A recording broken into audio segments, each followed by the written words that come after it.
درمان هورمونی اختلال نعوذ، موضوعی که به صورت کلی در ویدیوهای پیشین مطرح شد اما به صورت خاص راجبش توضیح داده نشد و خیلی ها در این مورد سردرگم هستند و دچار اشتباهاتی میشند. امروز اومدم تا به طور کامل درمانهای هورمونی اختلال نعوذ رو براتون شرح بدم.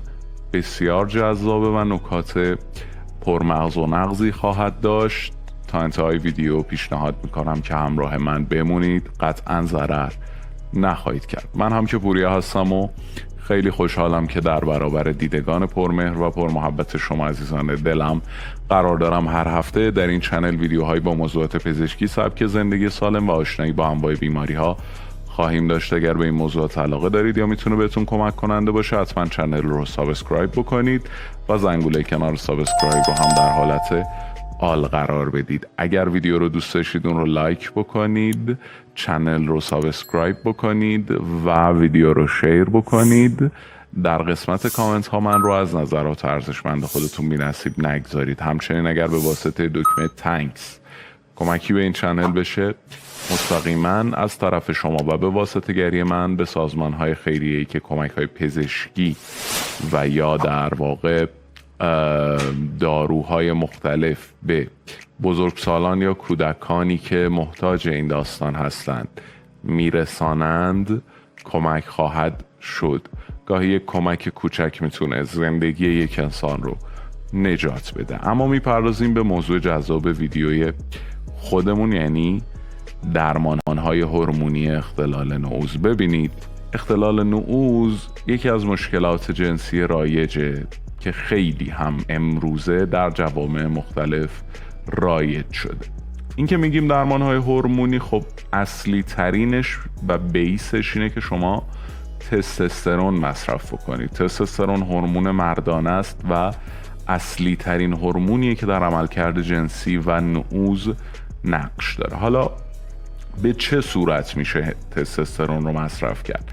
ببینید، یا میتونید تزریقات تستوسترون داشته باشید که اصلی ترین درمان هورمونی محسوب میشه که در بعضی از موارد افزایش سطح تستوسترون با استفاده از تزریقات میتونه باعث بهبود عملکرد جنسی و کاهش نشانه های اختلال نعوذ بشه. اما به محض اینکه تستوسترون رو مصرف بکنید و تزریق بکنید، یک رابطه بین غده هیپوفیز و در واقع بیضه ها وجود داره که با دو هورمون و دو آنزیم در واقع این دستور منتقل میشه. دارم ساده خدمتتون عرض میکنم. این دستور در واقع زمانی که شما تستوسترون رو به صورت خارجی مصرف میکنید بلافاصله قطع خواهد شد. این دستور دستوری است که به بیضه میرسه برای ساخت تستوسترون. وقتی شما تستوسترون رو به صورت خارجی مصرف بکنید، چرخه ارتباطی بین غده هیپوفیز شما و بیضه شما قطع میشه و تستوسترون سازی طبیعی شما بلافاصله قطع میشه. این باعث میشه بیضه ها از کار بیفتند و در حالت استندبای قرار بگیرند و باعث آتروفی بیضه میشه. آتروفی بیضه اینجوریه که بیضه شما سایزش کوچکتر میشه و برای اینکه به این موضوع دچار نشید لازمه که گنادوتروپین انسانی رو یا همون HCG رو در واقع تزریق بکنید لابلای تزریقات تستوسترون برای اینکه بیضه از کار نیفته. اون دو آنزیمی که خدمتتون عرض کردم LH و FSH هستند که به واسطه تولید اونها توسط غده هیپوفیز و فرستاده شدنشون به سمت بیضه میفهمه که باید شروع بکنه به ساختن تستوسترون و مایع منی. گنادوتروپین انسانی هم دقیقا همین دو هورمونن، LH و FSH، اما به صورت خارجی. خب LH و FSH رو وقتی شما تزریق بکنید باید این رو دقت بکنید، چون دوز داروخانه‌ایش 5000، شما باید این رو بسیار بسیار کم بکنید و در حد 100 واحد از این 5000 واحد در طول هفته مصرف بکنید. چرا که وقتی LH و FSH زیادی به بدن خودتون تزریق بکنید، گیرنده های این دو آنزیم ضعیف میشن و دیگه این دو آنزیم رو در واقع عددی حساب نمی کنن. در نتیجه این دو آنزیم نمیتونن عمل بکنن و حساسیت گیرنده هاشون از بین میره و یه جورایی به آتروفی بیضه دائمی دچار میشید یا حتی شاید لازم باشه تا آخر عمرتون هورمون مصرف بکنید. پس این موضوع رو هم در کنار این تزریقاتی که گفتم به خاطر داشته باشید. سخته در واقع 5000 واحد رو به وعده های 100 یا 200 واحدی تقسیم کردن، اما یا باید در واقع دوز 1500 واحدیش که کمتر موجوده رو پیدا بکنید، یا اینکه مجبورید از طریق اندازه گرفتن دقیق در واقع همین قدری که خدمتتون عرض کردم مصرف بکنید. راه حل دوم هم مصرف داروهای هورمونیه.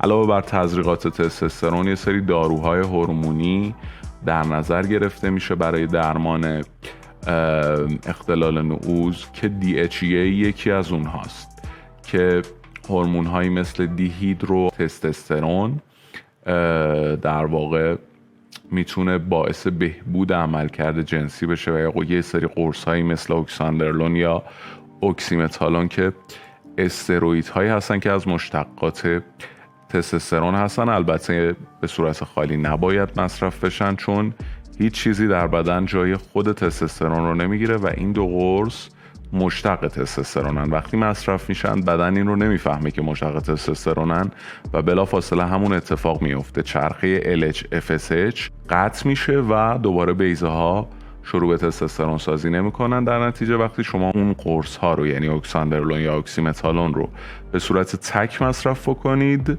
فقط همون دو ماده در بدن شما باقی میمونه و تستوسترون از بین خواهد رفت. ضمن اینکه اون داستان هایی که در تزریق تستوسترون داشتیم هم اینجا هم خواهیم داشت.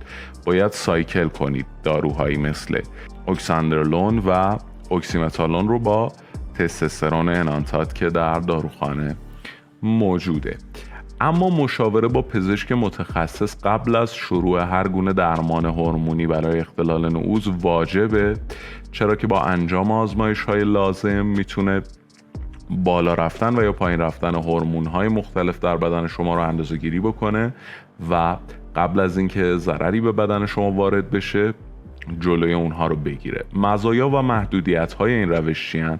استفاده از درمان هورمونی برای درمان اختلال نعوذ مزایایی داره، از جمله افزایش عملکرد جنسی، بهبود خوی و اعتماد به نفس و کاهش استرس که مرتبط با مشکلات جنسی. اما باید توجه داشت که استفاده نادرست یا بی‌رویه از این روش‌ها ممکنه منجر به عوارض جانبی جدی بشه. بنابراین مهمه که استفاده از درمان هورمونی تحت نظر یک پزشک متخصص و با دقت صورت بگیره. امیدوارم هر جا که هستید سالم و سلامت و به دور از انواع بیماری ها باشید. تا ویدیوی بعدی، خدا نگهدار.